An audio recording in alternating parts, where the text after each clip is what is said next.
أعوذ بالله من الشيطان الرجيم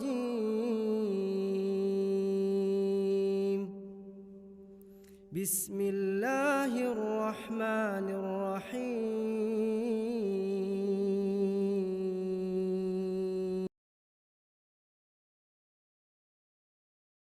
Kita sibuk nyalain si fulan, tidak ada gunanya. Kita tidak memperbaiki sumber masalah kita. Kalau kita kerja di perusahaan, apa yang membuat kita terancam tidak kerja lagi di situ? Pelanggaran kan? Itu masalahnya dosa. Kita sibuk melakukan dosa tanpa kita sadari sebenarnya itu sumber masalah kita. Sebagian salaf mengatakan saya mengetahui saya punya dosa dengan Allah kalau saya lihat perubahan sikap dari pasangan hidup saya. Istri berubah sikap, suami berubah sikap. Tunggangan saya, dia mau naik kudanya tiba-tiba kudanya kayak menolak. Atau kita mungkin mau naik mobil, tiba-tiba macet, atau kendaraan mogok, atau kendaraan misalnya pecah bannya, atau apa saja. Bahkan tikus masuk dalam rumahnya. Dia mengatakan bahkan tikus masuk dalam rumah saya itu adalah dosa saya. Sebagian di antara mereka teman-teman kalau lewat di sebuah tempat, tercium bau sampah saja, bau tidak enak, dia langsung beristighfar kepada Allah. Kok bisa sampai ke hidung saya? Berarti ada sesuatu. Begitu pekahnya mereka. Jadi jangan anggap remeh masalah istighfar. Banyak orang tidak bisa istighfar, Bapak Ibu sekalian. Banyak orang lisannya tidak bisa mohon ampun kepada Allah karena Allah tidak berikan taufik. Kata sebagian salaf, siapa yang Allah mudahkan lisannya istighfar, berarti Allah ingin mengampuni dia. Makanya kemarin saya ingatkan, baca istighfar sampai ke ujung sana. Astaghfirullah wa atubu ilaih. Kata Nabi SAW dalam sebuah hadis Bukhari, Allah sangat gembira dengan taubat hambanya. Sampai-sampai lebih gembira daripada seseorang di antara kalian yang membawa seluruh bekalnya di atas tunggangannya, lalu dia pergi ke padang pasir yang tidak bertuan. Gak ada orang lain, cuma dia sendiri. Semua bekalnya naik ke atas untanya, lalu dia jalan. Pada saat dia penat, dia istirahat di bawah sebuah pohon. Waktu dia bangun dari tidurnya, untanya sudah hilang. Lalu dia keliling-keliling mencari, dia tidak menemukan unta dan bekalnya. Dia sudah putus asa. Kata Nabi SAW, waktu dia sudah putus asa, dia bilang dalam dirinya, saya ingin kembali ke pohon tadi, saya ingin tidur lagi, semoga saja saya waktu bangun sudah mati. Maka dia pun tertidur, waktu dia bangun, dia melihat unta sama bekalnya ada di depan matanya. Kata Nabi SAW, bagaimana gembiranya dia, Allah lebih gembira daripada orang itu pada saat menemukan kembali tunggangan, dia bisa menyelamatkan dirinya untuk jalan dan dapat bekal makanannya, daripada Allah lebih gembira daripada orang itu. Allah senang dengan taubat kita. Kita putar yang kedua lagi, masih bisa kita berzikir. Baca subhanallah, alhamdulillah, wa la ilaha illallah, Allah akbar. Kata Nabi SAW, 4 kalimat yang paling Allah cintai. Bahkan beliau mengatakan dalam riwayat lain, saya mengucapkan satu kali lebih saya sukai daripada terbitnya matahari. Maknanya apa? Matahari kalau terbit semua makhluk Allah bisa beraktivitas, kita beraktivitas, hewan-hewan beraktivitas, semua orang gembira matahari terbit. Orang bisa beraktivitas, terang semuanya, gitu kan? Maka menyebutkan zikir ini sekali lebih baik daripada terbitnya matahari. Kita baca la haula wa la quwata illa billah. Kata Nabi SAW, harta simpanannya surga, la haula wa la quwata illa billah. Ada sahabat dalam sebuah kisah disebutkan, suami istri, anaknya bujang, remaja, ikut jihad. Kemudian satu hari pulanglah pasukan itu, semua pasukan utuh kecuali anaknya 2 orang ini. Maka mereka mengeluh kepada Nabi SAW, ya Rasulullah, anak kami ikut perang, kami nggak tahu nasibnya. Kalau teman-temannya pun tidak tahu, kalau ada berita dia mati syahid nggak ada masalah. Tapi teman-temannya nggak tahu kemana. Kami takut nih ditawan oleh musuh, disiksa. Apa kata Nabi SAW? Pulanglah, perbanyak ucapkan la haula wa la quwata illa billah. Maka tanpa banyak fikir, dengan penuh keyakinan, suami istri pulang lalu amalkan. Dari semenjak pulang sampai mereka tertidur. Di tengah malam, dalam kisah ini dikatakan dalam riwayat yang sahih, tiba-tiba ada yang ketuk pintu. Waktu kedua suami istri bangun buka, mereka kaget anaknya depan pintu. Bukan cuma itu. Dia membawa beberapa hewan yang merupakan harta rampasan perang. Ayahnya menanyakan, bagaimana ceritamu nak? Dia mengatakan, ayah, saya ditawan oleh musuh. Bahkan saya diikat dengan sangat kuat. Tapi entah beberapa waktu yang lalu, saya merasa tiba-tiba ikatan itu melonggar dan musuh-musuh semua tertidur. Lalu kemudian saya bisa dapat unta mereka, saya mengambil beberapa senjata mereka dan juga hewan tunggangan mereka, saya jadikan harta rampasan perang, lalu saya pulang ke Madinah.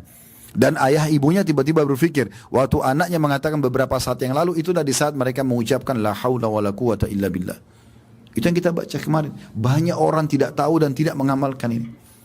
Kita membaca salawat kepada Nabi SAW, baca salawat Allahumma salli ala Muhammad, yang paling ringkas, bisa panjang. Kata Nabi SAW kepada seorang sahabat waktu dia bilang, ya Rasulullah, berapa waktu yang saya lowongkan nih, kalau saya mau lowongkan waktu misalnya 1 jam nih saya mau berzikir, berapa dari waktu itu saya lowongkan untuk baca salawat pada anda? Cukupkah seperempatnya? Kata Nabi SAW, bagus, tapi kalau kau lebihkan lebih bagus lagi. Dia bilang, ya Rasulullah, setengahnya. Kata Nabi SAW, bagus, tapi kalau kau lebihkan lebih bagus lagi. Dia mengatakan 2/3 ya Rasulullah. Artinya kalau 1 jam itu 2/3 saya salawat kepada anda. Kata Nabi SAW, bagus, kalau kau lebihkan lebih bagus lagi. Dia bilang, kalau gitu saya jadikan waktu yang saya lowongkan semua salawat kepada anda. Kata Nabi SAW, kalau begitu dibersihkan semua dosamu, dan kau akan diberikan rezeki dari tempat tidak disangka-sangka. Kemarin kita baca salawat, alhamdulillah, berapa ratus langkah kita jalan membaca itu. Di Masjidil Haram, di musim haji lagi.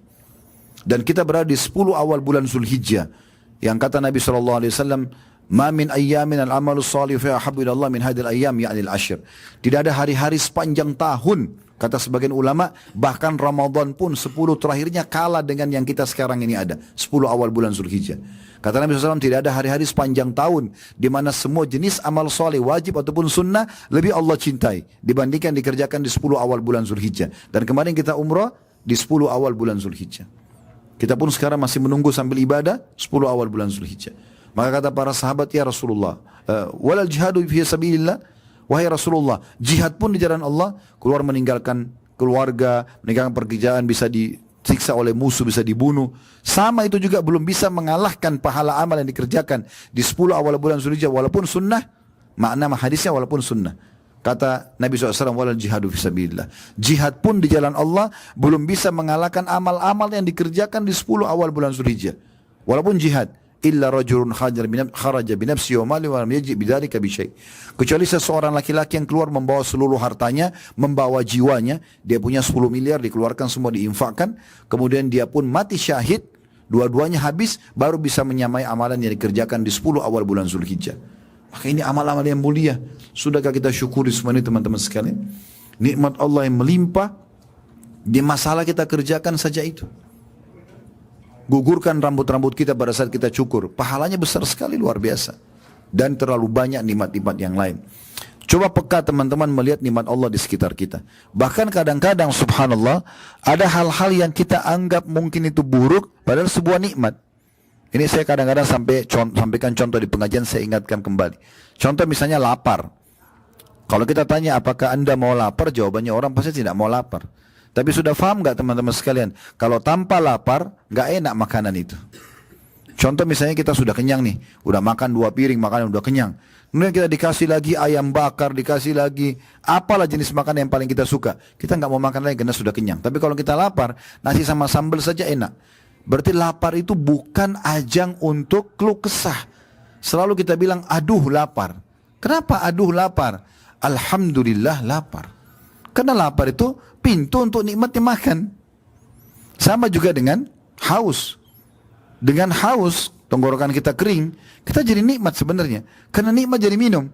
Kalau kita minum, apalagi kalau kita lagi haus, kita minta misalnya air dingin. Itu kan beda. Dibandingkan kita lagi tidak haus, selalu ditawarkan mau minum apa Bapak Ibu, kita masih punya pilihan. Mau apa ya, panas atau dingin. Tapi kalau kita haus itu ada kenikmatan tersendiri. Makanya Nabi SAW mengatakan, orang yang puasa 2 kegembiraan, dapat 2 kegembiraan, satu pada saat dia berbuka puasa, karena hilang dahaganya, gitu kan. Kemudian juga pada saat dia bertemu dengan Tuhannya. Begitu juga dengan capek misalnya, letih. Ini sebuah nikmat yang besar. Kalau kita dari pagi disuruh tidur Bapak Ibu sekalian, sampai malam kita tidur nih. Malam disuruh tidur lagi, apakah kita masih bisa tidur? Coba saya tanya. Kalau Bapak Ibu dari pagi disuruh tidur sampai malam, terus malam suruh tidur lagi, masih bisa tidur nggak malamnya?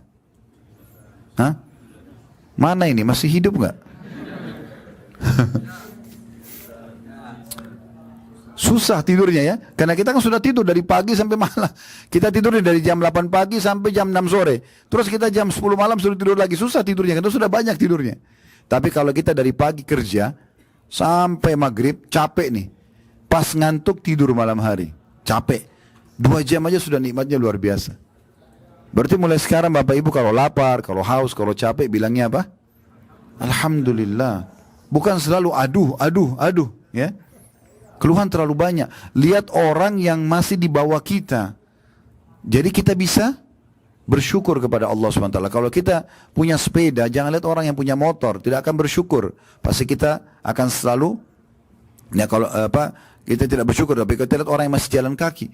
Kalau kita punya motor, jangan lihat orang yang pakai mobil, kita lihat orang yang pakai sepeda. Kalau kita punya mobil satu, jangan lihat orang yang punya mobil dua, kita lihat orang yang masih pakai motor. Begitu seterusnya. Kita tinggal di satu wilayah di Jakarta, misalnya itu di satu wilayah, jangan lihat orang yang lebih elit, lihat orang yang di bawah kita supaya kita bersyukur. Walaupun kita boleh dalam Islam punya ya ambisi positif di tanda kutip ya, punya semangat untuk mendapatkan lebih besar nikmat, tamak terhadap Allah boleh, tapi jangan sampai kita kufur nikmat. Karena tidak mungkin kita pindah ke nikmat setelahnya kecuali kita bersyukur. Syukur ini teman-teman harus diikuti dengan seluruh anggota badan ya, bukan hanya lisan saja, tapi dengan seluruh anggota badan. Dan yang paling bagus adalah kita bersyukur itu dengan menggunakan apa yang Allah berikan ini dalam ketaatan kepada Allah. Diberikan kesehatan untuk ibadah, diberikan harta untuk bersedekah, gitu kan? Apa saja kita lakukan untuk ibadah kepada Allah Subhanahu wa taala. Di situ puncak syukurnya seorang hamba. Kita bisa lihat bagaimana statement para ulama berhubungan dengan masalah syukur ini, ya. Ibnu Taimiyah rahimahullah mengatakan, "Asy-syukru yakunu bil qalbi wal lisani wal jawarih." Bersyukur itu dijalani dengan hati, dengan lisan dan juga dengan anggota badan. Walhamdu la yakunu illa bil lisan. Sementara memuji Allah digunakan lisan. Maksudnya aplikasi harus ada. Bukan cuma kita bilang alhamdulillah, tapi bentuk syukur kita adalah dengan kita ya praktekkan di lapangan. Contoh misal Bapak Ibu masuk ke satu restoran, cocok makanannya, kita rasa enak. Coba sebagai tanda syukur beli jenis makanan yang sama, porsi yang sama, berikan kepada tukang parkir, berikan kepada orang-orang susah. Kita beli pakaian, belikan pakaian yang sama, berikan kepada orang-orang yang mungkin dia tidak akan mungkin bisa membelinya misalnya. Maka itu bentuk syukur. Kemudian Ibnu Qayyim rahimahullah dalam kitab Tariq al-Hijrain di halaman 508 mengatakan, "Ats-tsana'u 'alan ni'ami wa mahabbatu wal 'amalu bi ta'ati." Memuji atas nikmat dan mencintai nikmat tersebut serta memanfaatkan nikmat dalam ketaatan. Ini makna syukur. Kata beliau, memuji atas nikmat, bilang alhamdulillah, dan mencintai nikmat itu. Melihat ini adalah sebuah hal yang besar. Jangan dikecil-kecilkan nikmat itu, ya. Dibesarkan dan memanfaatkan nikmat untuk ketaatan. Banyak orang begitu kan, kadang-kadang syaitan kelabui dia. Di saat dia belum mendapatkan, maka dia menggebu-gebu. Contoh misal dalam rumah tangga, kita hidup dalam rumah tangga misalnya. Sebelum menikah mungkin kita semangat untuk menikah dengan pasangan kita. Begitu kita sudah menikah, kita anggap itu sebuah nikmat yang kecil. Sehingga tidak pernah kita syukuri. Selalu saja ada keluh kesah dalam rumah tangganya. Padahal sebenarnya Allah sudah berikan kepada dia yang mungkin banyak laki-laki lain berharap menikah dengan istri kita, atau banyak perempuan lain berharap menikah dengan suami kita. Tapi Allah jadikan ini sebuah nikmat. Banyak orang tidak syukuri masalah itu. Sehingga selalu saja yang ada keluh kesah dalam hidupnya. Pada saat diberikan Allah SWT amanah anak. Mungkin sebelum punya anak berharap punya anak. Tapi begitu punya anak, anaknya dimarah-marahin, dipukul. Anak-anak bukan untuk dimarahin dan dipukul, untuk dididik. Kalau mereka salah, itu karena mereka belum faham. Dan saatnya di situ kita mengambil pahala, mencari pahala. Contoh saja, berapa banyak orang tua yang mengucapkan kata-kata yang tidak baik. Kamu nakal, kamu begini, ibu menyesal melahirkan kamu, ayah begini dan begitu. Kata Nabi SAW, jangan ucapkan perkataan buruk untuk diri kalian, keluarga kalian dan harta kalian, karena bisa saja berpapasan malaikat lewat dan mengaminkan, akhirnya terjadi. Ya, daripada kita bilang kamu nakal, lebih baik kita mengatakan semoga Allah berikan kau hidayah nak. Misal. Lalu kita meluruskan kesalahan dia gitu. Kemudian Ibnu Qayyim juga menekankan ada rukun-rukun syukur itu sendiri. Yang pertama beliau mengatakan mengakui nikmat itu berasal dari Allah, sekecil apapun. Ya. Kemudian yang kedua memuji Allah atas nikmat tersebut, alhamdulillah. Lalu yang ketiga meminta tolong untuk menggapai ridha Allah dengan memanfaatkan nikmat di atas ketaatan. Jadi selalu kembali kepada ketaatan. Rezeki itu pada saat seorang hamba sedang melimpah padanya rezeki dan dia sedang dalam keadaan ketaatan, ini berarti rezeki yang baik. Rezeki yang baik. Dan kalau dia punya harapan untuk mencapai sebuah rezeki lalu belum diberikan, dia tinggal introspeksi diri. Mungkin ada masalah dosa yang dia lakukan. Karena kata Nabi SAW dalam hadis riwayat Ibnu Majah nomor 4022, "Wa inna ar-rajula la yahrumur rizqa bidzambi yusibu." Sesungguhnya seseorang itu bisa terhalang dari rezekinya karena dosa yang dia lakukan. Sehingga kalau dia beristighfar kepada Allah, bertobat, bisa kembali rezeki tersebut. Sebaliknya, kalau seandainya rezeki melimpah pada ahli maksiat dan sudah tegak padanya hujjah, maksudnya sudah sempat dijelaskan hukum-hukum agama pada dia, ini nggak boleh, jangan buat dosa, jangan mabuk, jangan zina, jangan ini, jangan itu, tapi dia tetap melakukannya, maka itu berarti tadarruj, tahapan siksaan. Jadi jangan bilang, tuh teman saya pemabuk tapi rezekinya banyak, benar tuh, ya. Gonta ganti mobil, ini jabatannya selalu naik, itu tadarruj, tahapan siksaan. Saya tertarik dengan statement salah satu sahabat sekaligus guru kami, Syekh Ziyad Hafidahullah di Jordan. Beliau doktor di pakar hadis di Jordan. Pernah tabligh akbar datang ke Indonesia. Waktu itu pas saya ada acara tabligh akbar di Makassar, dan beliau ada, saya minta beliau ngisi saja. Beliau bicara tentang masalah perkataan salafus saleh, masalah ibadah, masalah keimanan. Di antaranya beliau mengatakan, waktu itu menyinggung masalah bagaimana kita bersyukur dan usahakan jangan mendikte Allah. Beliau kasih contoh dirinya sendiri. Beliau bilang begini, contoh saya, dia bilang, saya dulu saking semangatnya waktu menikah ingin sekali punya anak laki-laki. Maka saya bilang dalam doa saya, ya Allah jangan kau karuniakan saya anak kecuali laki-laki. Dia bilang subhanallah, 5 kali istri saya hamil keguguran terus. Dan semua pada saat keguguran itu ternyata anak perempuan. Dia kan berdoa, ya Allah jangan kasih saya anak kecuali laki-laki. Takdir Allah perempuan, gugur anaknya. Maka dia bilang, saya datangi guru saya. Kebetulan beliau muridnya Syekh Albani. Beliau mengatakan, saya datangi Syekh Albani. Lalu saya katakan, Syekh, tolong kejadiannya seperti ini. Apa saran anda? Doakan saya. Kata Syekh Albani, semoga Allah berikan kau keturunan yang baik dan terima apa yang Allah berikan. Dia bilang, semenjak itu saya ganti doa saya. Saya mengatakan, ya Allah berikan saya keturunan yang baik. Maka sekarang beliau punya 5 anak, laki-laki dan perempuan. Semuanya dianggap sebuah nikmat yang besar. Nah ini contohnya. Karena banyak orang kadang-kadang dia minta tapi maksudnya kepada hal-hal yang detail yang mendikte Allah. Jangan. Boleh nggak Ustaz kita bilang, ya Allah berikan saya pekerjaan ini? Boleh saja. Ya Allah berikan saya anak laki-laki? Boleh saja. Tapi jangan bilang, ya Allah jangan berikan saya kecuali anak laki-laki. Gitu kan? Ini masalahnya di situ, ya. Ibnu Hazm berkata rahimahullah, wa amma man syakara bilisani wa lam yashkur bi jami'i a'dha'i, adapun orang-orang yang bersyukur dengan lisannya tapi tidak diikuti dengan anggota badannya. Lisannya iya alhamdulillah, tapi tidak pernah bersedekah, tidak pernah memaafkan orang, tidak pernah ada tanda-tanda dia memang beriman kepada Tuhannya dan mensyukuri nikmat yang ada. Maka beliau mengatakan, perumpamaan orang yang bersyukur dengan lisannya tapi tidak diikuti dengan anggota badannya, famathalu kamathali rajulin lahu kasa fa akhadha bi tarafihi. Perumpamannya seperti seseorang yang memiliki atau mengenakan baju tapi dia cuma pakai ujungnya saja. Falam yalbisu, tapi dia tidak pakai, dia cuma ambil baju itu ujungnya, tapi dia tidak sempat pakai di badannya. Falam yanfa'u dzalika minal bardi wal harri wal thalji wal marad, atau wal matar, maaf. Dia mengatakan maka baju itu tidak akan bermanfaat melindungi dia baik dari dingin, dari panas, dari salju, bahkan dari hujan. Diambil dari kitab Jami' Ulum wal Hikam di jilid 2 halaman 84. Artinya kita harus selalu bersyukur kepada Allah Subhanahu wa taala. Begitu juga dengan sabda Nabi SAW yang masyhur, agar kita selalu mensyukuri nikmat, lihat walaupun itu nikmat kecil. Kita bisa minum seteguk air saja sebuah nikmat. Kita bisa merasakan dengan lisan kita makanan tersebut bedanya, oh ini manis, ini pedas, ini asam, ini asin, itu sebuah nikmat. Hidung kita masih bisa membedakan mana wangi, mana busuk sewaktu seketika, sebuah nikmat. Dan kita masih bisa membedakan mana intonasi yang keras, yang lembut, itu juga sebuah nikmat. Banyak nikmat kita. Tangan kita masih bisa bergerak sebuah jari-jarinya, semua nikmat yang besar. Maka selalu bersyukur kepada Allah SWT dan jangan sampai digunakan dalam kemaksiatan kepada Allah. Karena Allah bisa angkat nikmat itu dengan kemaksiatan. Kata Nabi SAW dalam hadis sahih atau hadis hasan, ini disebutkan oleh Imam Ahmad jilid 4 halaman 278, man lam yashkurul qalil lam yashkurul katsir. Siapa yang tidak berusaha bersyukur sesuatu yang kecil, maka dia tidak akan bersyukur dengan sesuatu yang besar. Maka kita harus mulai dengan hal-hal kecil kita syukuri, baru kemudian menjadi besar. Abu Hazim berkata, kullu nikmatin la tuqarribu min Allah azza wa jalla fahiya baliyah. Semua nikmat yang tidak digunakan untuk mendekatkan diri kepada Allah, maka itu hanyalah sebuah musibah.